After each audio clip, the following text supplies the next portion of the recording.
Welcome to the Land Your Bet Sports Betting Show. Nice little Monday, up 2.5 units, a little more than 2.5 units on the 9 bets that we made. So feeling pretty good, getting most of that back that we lost after a couple bad days over the weekend. Still up a really nice over 40 units here. So I do have a little bit of a discount on the VIP for those of you who are interested in jumping in and tailing along. Going to look at how we did, get into the 4 props that I have here, including a little bit of a ladder play for someone in that mini and OKC game. If that all sounds good, give that video a like. Let's get right into it. 6-3 plus 2.6, and what could have been. A couple bets here. Starting with the losses, Vooch just shot like crap. There's nothing else to it. Probably should have stuck to the threes for him. I mentioned that on the live show on Monday at 5:30 p.m. Eastern that Vooch was probably better for the threes, and then I took him for the points because I got scared and gun shy. Scared money don't make money. For Harden, 8+ assists and Powell 20+ points. I really liked the assist for Harden, but I like the points for Powell more. So I should have just stuck with one bet or played both of them separately and at least lost a little bit less than just the 1 unit that I lost betting on that. That's probably how we'll look at it moving forward. I shouldn't be doing this stuff, and nobody should be doing this. Let me take a parlay for alt lines that are lower than their average lines. It's just not the way to do it, man. It's not going to add out in the long term. It's not profitable betting, and it was a noob, stupid play by me. So I'm just owning that one, and I'm going to have a little bit more sort of conviction and a little bit more patience here with these bets rather than just jumping in on these alt lines. It's not worth it. Jared Allen ended with 9 rebounds after a terrible first half by both teams in that Cleveland and Golden State game. But the really painful part here is that he had 9 rebounds, came going into the fourth quarter, came back into the fourth quarter, even though it was kind of a blowout, picked up 2 quick fouls and then sat the rest of the fourth quarter. He came in for 30 seconds. All he needed was 1 rebound. We were good to go. The game wasn't yet out of hand, so we needed them. The Cavs needed to play their starters. And then Jared Allen fouled twice in 30 seconds, played 2 possessions, came out of the game, didn't play anymore in like a 30-point blowout. Cavs are for real, man. At least in the regular season, Cavs are for real. And their ability to blow out teams like the Warriors and anybody that doesn't have the bigs to stay in the game with them, and the Warriors do not have the bigs to hang around with the Cavs. The Cavs are likely going to win a lot of those games. So we'll keep that in mind moving forward. But like I said, we crossed back over the threshold of the 40-unit mark on the season, where we were a couple of days ago, lost a couple of units, but we're back. So I'm going to be running a little bit of a promo here for those of y'all that do want to jump in and get in on these over 41 units that we've made. I've got 10 total codes. Going over 40 is the code there if you want 40% off your first month in the VIP. A little bit of an extra bump there. Like I said, 10 total codes because it's New Year's on Wednesday. So we got to get everybody in that would like to join and get in there. So we're going to get into what I have here for Tuesday, but I should remind you, we do have the live show every single day, 5:30 p.m. Eastern. We get to all the stuff that we can't really tackle here the night before because we don't have all the information that we need to place these bets down. That's why we do the live show right as all of the injury news, the rotations, the starting lineups, all that stuff starts trickling out around 5:30 p.m. Eastern. So we're right there to clean it all up and take full advantage of those bets. So hope to see y'all in there. But let's get right into what I already have here for Tuesday.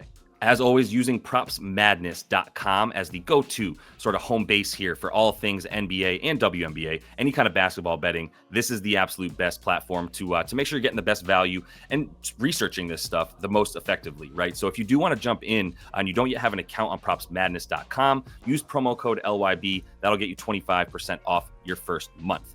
But let's jump right into the first one here. And I'll just tell you right now, Celtics and Raptors is going to be mostly a stay away for me. We're going to have RJ Barrett out in this game. We're going to see Bruce Brown come into this game. He played his first game in the last one for the Raptors, and I'm just not totally sure what to do with the random rotations that we're going to see here with guys who haven't played with each other at all in Toronto. You've also got Boston probably pretty pissed off that they just lost to Indiana. And I think they're going to come back with a vengeance and really just take all of their frustration out on the poor Raptors, who are just going to be completely undermanned. We're going to see RJ Barrett out, like I said, with the illness. Davion Mitchell is probably the one that gave him the illness. He's been sick for a while now. Probably not going to see him in there. And then Grady Dick is now questionable as well. So we're talking about like the Scotty Barnes, Jakob Poeltl, Akbaji with some Bruce Brown show and some Jacoby Walter. Stop me if you've heard of any of those guys. But for the Celtics, the one thing we do know, and if you've been following along, you already know what I'm going to say. It's Jason Tatum rebounds without Kristaps Porzingis. Now, Kristaps is currently questionable, and I'm just going to bring up the NBA official injury report. This is linked in the description of the video. So if you're not using this, highly recommend it because this is the report that the NBA teams send to the league, which they then disseminate to all of us so we can see the gospel. This is the Bible in terms of injury reports, right? And if we look at this Raptors squad, we're seeing RJ Barrett out, Grady Dick questionable. We're going to have Davion Mitchell probably not play, and we already know IQ is out. So it's going to be a completely undermanned team against a pissed-off Celtics team, which means blowout, which means less minutes for starters and a lot more unpredictability, right? So that's why I'm proceeding with a ton of caution for this game. But two things. One, Jason Tatum rebounds without Kristaps is a go, man. I mean, I'll just keep it really simple for this episode. You guys have seen me talk about this and go pretty in-depth with it on a couple other sites as well. But for this, the purpose of right now, let's just take Kristaps and say Jason Tatum rebounds when Kristaps sits. This season, in the 21 games that Kristaps has not played while Jason Tatum is out there, Tatum has gone over 9.5 boards just 8 times, 38% hit rate, and he has averaged 8.7 rebounds per game in that time frame, which makes no sense. Why is he worse without his center on the floor than with it? I'll tell you why, but really, if we now just look at Kristaps on the floor with Jason Tatum this season, 12 rebounds per game, over in 6 of 8. So just much better numbers, like almost 4 rebounds more per game with his starting center than without. And it's because Kristaps comes in, guards the tallest player on the other team, Miles Turner, when they played the Pacers, etc. And that allows Jason Tatum to go in and get those boards as the big guys are boxing each other out. And then Tatum's also going to be on a smaller guy that he's probably a better rebounder against. And it puts him closer to the basket. So for this game, if we do see Kristaps in there, it'll be him and Jakob Poeltl, and that'll allow Jason Tatum to go up against somebody like a Scotty Barnes, maybe an Agbaji, probably an Agbaji, right? Somebody that's closer to the baseline, playing in the corner. That way he can guard the corner 3 guy. He's on the baseline, close to the basket to get the rebounds. That's why everything changes when Kristaps is off or on the floor for Jason Tatum, because where he is on the floor, who he is guarding, and what his role is on defense completely changes with and without Kristaps. With Kristaps, way easier and more free for him to get rebounds. Guarding a bad player, doesn't have to worry about it too much, can just go get the boards.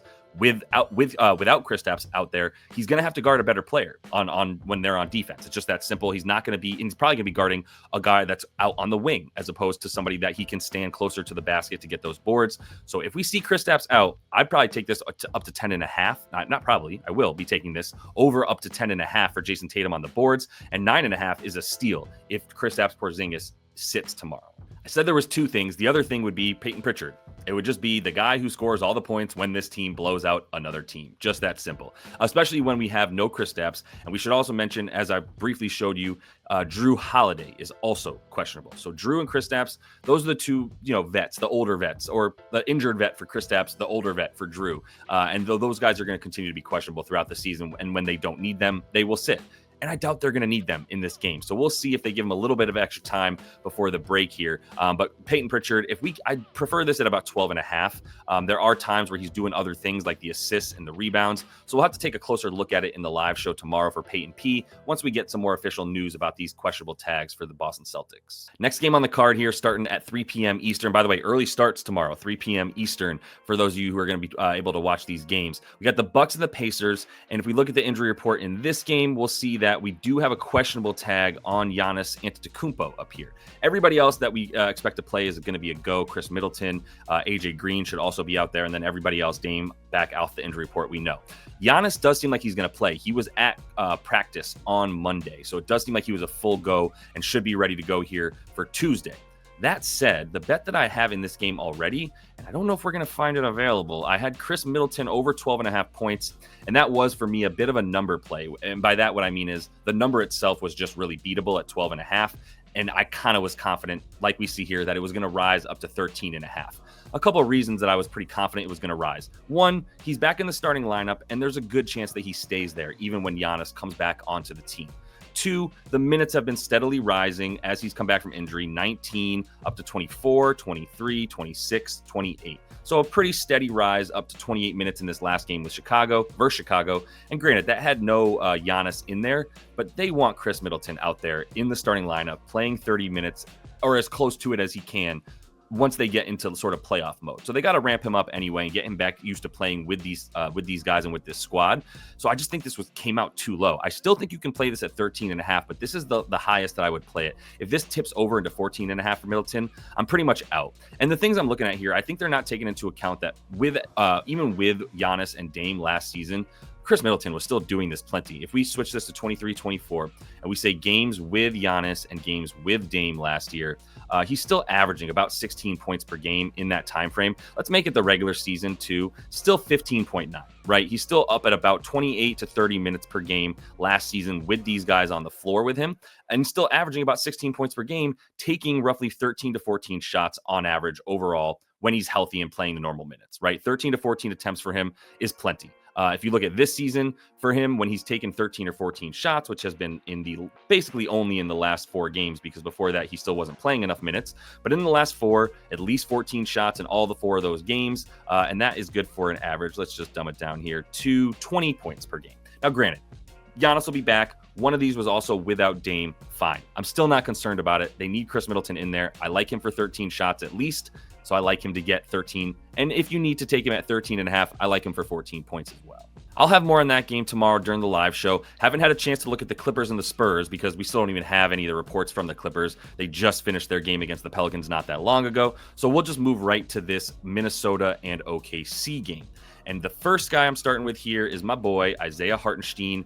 And looking at his PRA, let's see where that's at real quick, because this was simple math for a minute. So here's the simple thing. And this is a little bit of I'm not going to say it's a trick. It's just addition, right? Whenever you're taking a combo prop, like points, rebounds, and assists combined into one bet, that's a combo prop, right? 26.5 is the PRA for him on DraftKings. Well, let's just do some simple math for a minute. The points are at 11.5, so he needs 12. The assists are at 3.5, so he needs 4. That's 16 right there. The rebounds are at 11.5, so he needs 12. 16 plus 12 is 28. Yet the PRA that we have here on DraftKings is at 26.5, meaning he just needs to get 27. So we're getting a little bit of a bump here, right? We're getting a sort of a freebie, almost like a gratis spot here, or the sort of center square on the bingo card, if you will, for all those of you who are 75 years old and watching this video. So the 26.5 is a very good number. The 27.5 I would still play. And the reason being, he's got to get the minutes, right? He is the center. Now, Jalen Williams with a Y, J-A-Y, Williams, J-Will, if you will, is back, and he's going to be playing that backup center for Isaiah Hartenstein moving forward until Chet comes back, and we'll see what that looks like. But it means that there is another guy that can play center against this Wolves team, but you need to have multiple bigs out there. And this team is already small, playing Jalen Williams without the Y, at the power forward spot. He's like 6'7" at the tallest. He's probably more like 6'6". So they've already undersized at other spots. They're playing one of the biggest teams in the league in the Minnesota Timberwolves, and we know Rudy's big ass is going to be out there, and so is Naz Reid. So that means Isaiah Hartenstein is going to have to play. It's just that simple. I cannot project him for lower than 30 minutes, and I think he's likely to get closer to 35 than he gets to 30 minutes in this game. So let's just use one of our advanced filters here on the platform on Props Madness. Can't believe I forgot the name for a minute. Let's look at the advanced filters and pull up minutes, right? So there's a ton of filters here that you can use. Highly recommend looking at and perusing these, because these are going to help you really create the situation that we project to see tonight. So what I mean by that is I think he's going to play at least 30 minutes in this game. I think he's probably going to play 34. But if we put his minutes and filter all the games out where he played less than 30 minutes, so we only get the games where he played at least 30, we can see this season he's played 10 games where he's played 30-plus minutes. He's gone over the PRA number in 8 of those 10, and he's averaging nearly 31 PRA, whereas in this game, we only need him to get 27. I'm very confident that if he plays the 30 minutes that I project him for, that he's going to get the 28 PRA that you would need if you took him at 27.5. And I also think he's actually going to get 29 PRA in this game. That's where I project him, is about 29.2 points, rebounds, and assists combined in the minutes that he's going to be out there. One of the things about the rebounds and the points and the assists, and one of the reasons I like them both of those specifically so much, is if you come down to the shot chart for starters, Isaiah Hartenstein is playing predominantly either right above the break right here on the top of the key, or just inside the paint right here in the extended paint, where you can see he's making 49% of his shots. And this is one of the best features, as I keep telling y'all on Props Madness, is the season shot chart where you see where is he scoring his points from, and you can also see where is the defense allowing points from. And the Minnesota Timberwolves play a drop defense, meaning that when they are faced with the pick and roll, the big man who's guarding the guy who's setting the screen, that guy drops towards the hoop because he wants to protect the rim. That's mostly Rudy, right? Rudy is not going to come out and hedge on the shooters at the top of the key. He's really not even going to stand too much above the foul line. He's going to drop as far down as he can into the paint and protect the paint, right? That's their whole defense, which is why they're 19th in limiting points in the extended paint right here, right? The extended paint is anything outside of the zone right here that's right under the basket. So that is where Isaiah Hartenstein is scoring half of his points, is not just right next to the basket, but a little bit further away from the basket because he loves that little push shot and he knows he has a little bit more space against a drop defense like Minnesota when he's playing at the top of the free throw line, right? From there, not only is he capable of going and getting that little push shot, he's got a floater that's incredible for a center, but he also then is able to spray the ball out to the wings via the assist. So I also really like the dimes for him. And if you pull up the stuff here on FanDuel Fantasy Pros, this is going to be where you can see team defense and how they defend specific positions. So let's pull up the center and look at points. So I'm filtering it for who gives up the most points to centers. Unsurprisingly, it's the Washington Wizards. But then you scroll down, you don't have to go very far to get to the Minnesota Timberwolves, which really surprises a lot of people.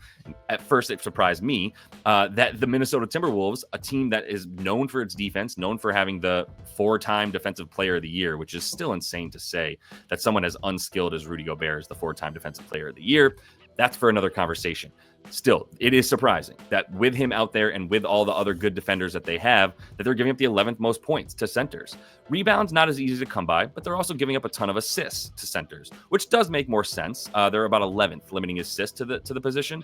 It does make sense because they are pretty good. At least Rudy is a good one-on-one defender when you're posting him up. And so when guys get the offensive rebound or when they're trying to post up Rudy, they end up having to pass out of that and get some assists. So it does make sense that the center position would get dimes. I love this for Isaiah Hartenstein for the whole kit and caboodle here of the PRA. But specifically, I love the assists and points because of where he's going to be on the floor. I love the rebounds because I know he's going to have to play a ton of minutes in this one. One more bet from this game, and stay with me here because we've got to this isn't based on hit rate. This bet isn't based on what's happened in the past so far. This bet is based on what I see happening moving forward. And in talking with one of the homies that I talk to every day when it comes to sports betting, which I highly recommend, have some people that you can bounce things off of every day so that you're not just doing this in your own brain. Kind of looked at how Dante DiVincenzo is about to start popping off. And there's two reasons for it. One, I think it's because Mike Conley is going to start to get phased out, right? And this is something that I projected at the beginning of the season, was that Mike Conley would start the season playing 20 to 25 minutes and would eventually drop down to about 15 to 17 minutes per game, especially because they want to save him for the playoffs, but just as much so because they now have Dante DiVincenzo, who should be able to be that outlet on the three-point line and not make dumb mistakes like he has been all season and just go out there and handle the ball.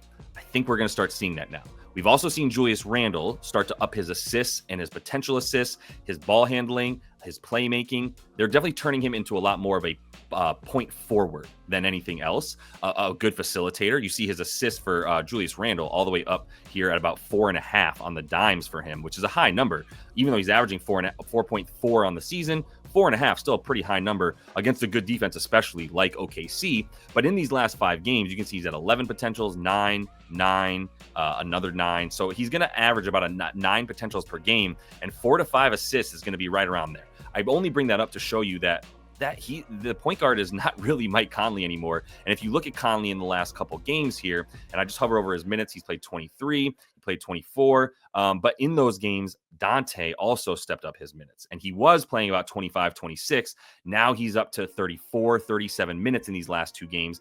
And he looks like the Dante of last year. And what I mean by that is he's taken 10 threes in the last 2 games, each of them, right? And he made 5 of them one game. He made 6 of them against the Houston Rockets the other night, which is really impressive because they're very good at limiting catch and shoot. But Dante's starting to do that a lot more. And last season, this is the man that led the league in catch and shoot threes and catch and shoot shots made overall. So I think we're going back to that. I think they realize that they need some more 3-point shooting outside of just pull-up threes all game. They need someone who's more on the catch and shoot. Jaden McDaniels has been very inconsistent. Mike Conley is going to continue to see his minutes decrease. This is going to be a really good spot, I think, at just 11.5 points to either take over 11.5 points for Dante. I took over 2.5 threes. and I laddered him to 3.5 threes. So I'm playing the threes for White Dante mostly because the majority of his shots are from three. So it doesn't seem worth it to just take the points. But 11.5 is also such a low number for him that I'd feel confident taking that. And once again, this is not about what he's done this season because it's only at 9.9 points per game for him. He's only gone over 11.5 in 6 of 23. This is us having the stones to project him to become more involved in the offense and to continuing to take a good amount of those 3-point shots. We're going to take some overs for White Dante here on Tuesday. I can't believe I didn't even mention this, but also spot up shooters. And that's what Dante does. I mentioned that he's the catch and shoot guy. We're always going to be looking for catch and shoot threes and otherwise for anybody playing against the Oklahoma City Thunder because they play such strong defense on the pick and roll and the ball handler, right, that they leave the spot up. They leave the catch and shoot guys a little bit more open. They just want to force the ball out of the best players like Ant Edwards and Julius Randle, which is going to leave a lot more opportunities for catch and shoot players like Dante DiVincenzo. Just one more reminder, go ahead and give that video a like if you would, if you're still getting anything out of this stuff here. Goes a really long way, much appreciated. And a reminder to jump in on the live show, 5:30 p.m. Eastern here on Tuesday, so we can continue going through all this stuff. So I don't have a bet for this game, but here's 2 of the strong leans that I have and why, all right? Let me start with Desmond Bane. Now, where we should really start for Memphis is that they're not playing anybody. Let's go to the injury report back here on NBA.com/referee/injury, whatever, linked in the description of the video. What we're looking at here for Phoenix as we scroll down, and specifically for Memphis, Santi Aldama out, Brandon Clark out, Zach Edey out, Gigi Jackson's been out, Jake LaRavia now out, John Morant's still out, Marcus Smart still out, Vince Williams Jr. still out. So who's going to play? Who's even getting rebounds for this team? I'm not quite sure. But I do know that I would love to target point guards and ball handlers against Phoenix. This team is bad against that position. That's Desmond Bane now. Desmond Bane is going to continue to be one of the primary ball handlers. And here's one of the ways that I know that, right? If I look at him down here on his play type analysis, another really crucial element here of Props Madness is that you can look at the play types that guys are using to get their points. So for Desmond Bane, he prefers to get his points off the transition. 34% of them are scored in transition. Memphis, very good transition, or excuse me, who are they playing?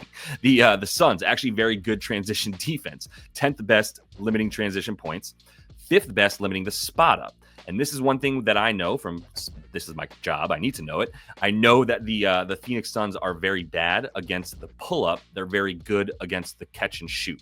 And why that's important, it means that they're not pressuring the ball with other players. They are leaving guys one-on-one and allowing the sort of one-on-one defender to try to limit the ball handler. They're not leaving the shooter to come over and double team the ball handler. Right? Which also means that the ball handler, if that player is good, is going to be able to get theirs against the Phoenix Suns. They are giving up the 4th most points per game to the pick and roll ball handler. And while Desmond Bane is not really doing that, he's not doing that because John Morant's on his team. But John Morant ain't going to be out there here on Tuesday, right? So I just wanted to know, okay, he played the last game against the Thunder without John Morant, right? He played 29 minutes. They lost by 24, so he might have played more if it was a real game, but played 29 minutes.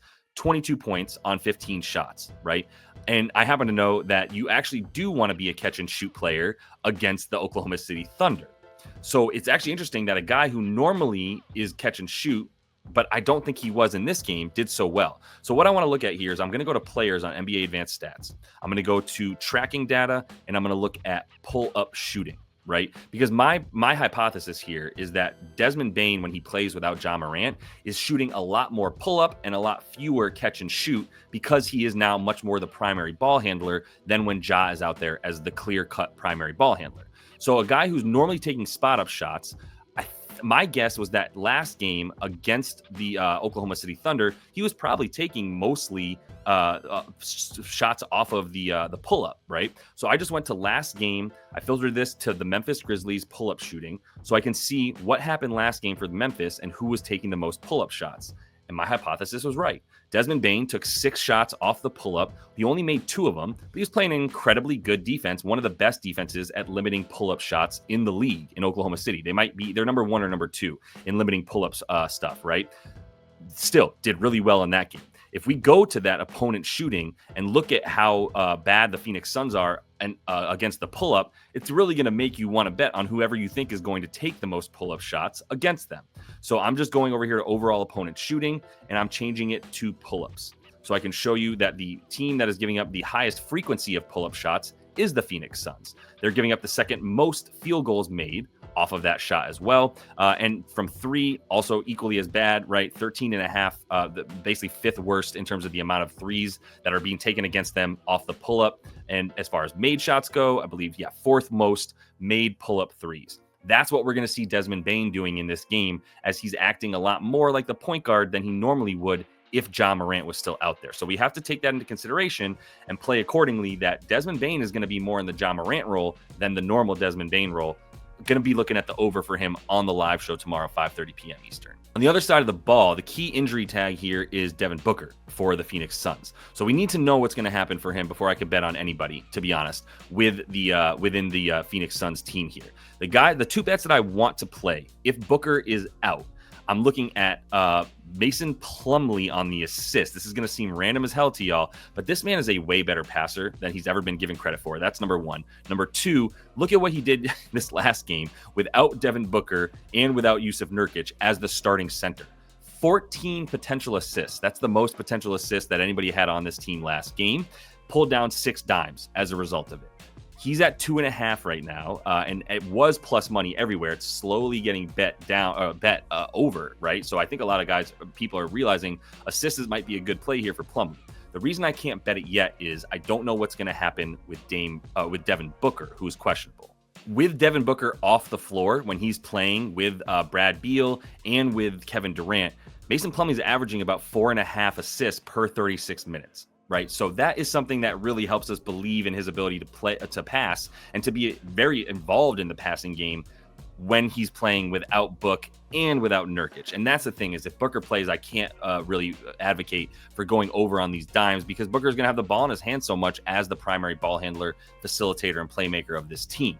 But one thing we can look at here, and I'm going to pull up my NBA advanced stats on off-court stuff here for Fantasy Labs. This is linked in the description of the video. It shows me how guys play during the season with other guys on court or off court, right? Not just did they play in the game or not, how do they do when they're actually on the court together? And what's really interesting is that when Devin Booker is on the court with Kevin Durant is in position to get a ton more rebounds when he plays without Jusuf Nurkic, right? So I'm putting on court Devin Booker, KD, and I'm taking, who else did I know Royce O'Neal is out, and I'm going to put Brad Beal is going to be out there as well. So let me put Plumlee, Booker, Brad Beal, and KD on the floor together. And when these four are on the floor together, you can see here, I'm going to change this from advanced to standard.